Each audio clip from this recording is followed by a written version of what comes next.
Here's how you change the batteries on the MyArcade Pocket Player Pro. This is the Tetris game. There's other ones available, but the steps should all be the same. What you'll need to do this is 4 AA batteries. I bought these rechargeable ones off of Amazon. There's a link in the description below. That way you can recharge them between games and not waste all your money. You'll also need a Phillips head screwdriver. What you need to do, turn the MyArcade over. You'll see the 2 battery compartments here. They're screwed in with a small Phillips head screw. So back out the screw on each one of the sides. Pull off the cover. You're going to insert the battery with the positive terminal facing down on the left and the positive terminal facing up on the right.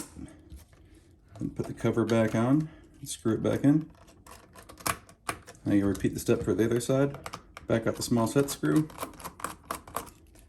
Take off the cover. Positive side down. Positive side up on the right. Set the cover back in place. Screw it back in. And you're all set. If there's any questions, please leave them in the comments below. If not, leave a thumbs up. Thanks.